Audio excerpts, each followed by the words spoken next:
আজকের এই সংবাদ সম্মেলনে সম্মানিত সাংবাদিক বন্ধুদের এবং উপস্থিতিকে অনুরোধ করছি সবিনে মাননীয় প্রেসিডেন্ট মহোদয় বক্তব্য উপস্থাপন করবেন। এই সময় আমরা একটু ওনার বক্তব্যগুলো গ্রহণ করি, কথা না বলি। ধন্যবাদ সকলকে।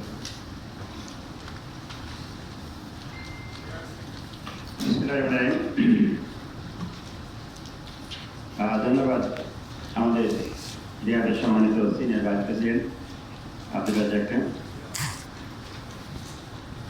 আজকের এই সংবাদ সম্মেলনে উপস্থিত অনলাইন, প্রিন্ট ও ইলেকট্রনিক মিডিয়ার সম্মানিত সাংবাদিক ভাই ও বোনেরা তো নাই দেখুন, হ্যাঁ আছে ভাই ও বোনেরা, রিয়াদের সম্মানিত নেতৃবৃন্দ, সুধী মণ্ডলী, আসসালামু আলাইকুম ওয়া রাহমাতুল্লাহ। Real estate and housing association of Bangladesh রিয়াদের পক্ষ থেকে আপনাদের সকলকেই এই সংবাদ সম্মেলনে স্বাগত জানাই, সুস্বাগত। সাংবাদিক ভাই বোনেরা, আপনারা সকলে জানেন গত 11ই জুন 2026 মহান সংসদে মাননীয় অর্থমন্ত্রী 2026-27 অর্থ বছরের জন্য 9,38,000 কোটি টাকার একটি বাজেট উপস্থাপন করেছেন। প্রস্তাবিত বাজেটে অর্থনৈতিক প্রবৃদ্ধির লক্ষ্যমাত্রা নির্ধারণ করা হয়েছে 6.5%, মূল্যস্ফীতির হার 7.5%।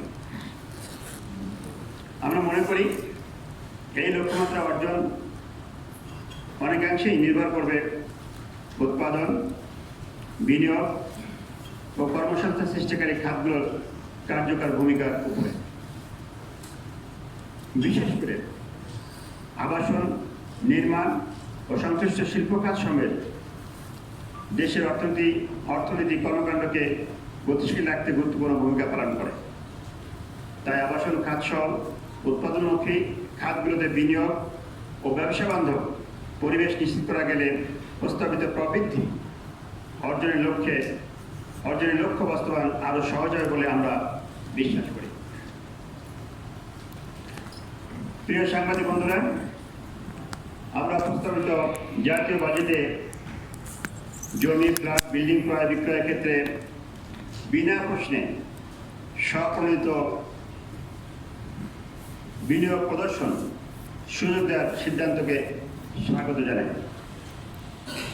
এজন্য মাননীয় প্রধানমন্ত্রী, মাননীয় অর্থমন্ত্রী এবং এনবিআর চেয়ারম্যানকে রিয়াবের পক্ষ থেকে আন্তরিক ধন্যবাদ জানাচ্ছি।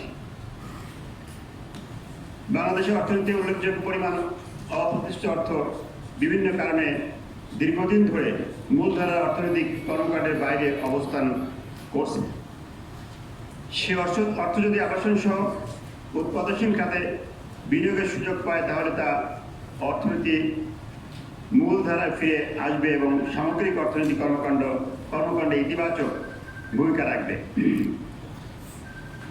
বর্তমান অর্থনৈতিক অবস্থার বিনিয়োগ বৃদ্ধি, কর্মসংস্থান সৃষ্টি এবং অর্থনীতিতে তারল্য প্রভাব বাড়ানো অত্যন্ত গুরুত্বপূর্ণ।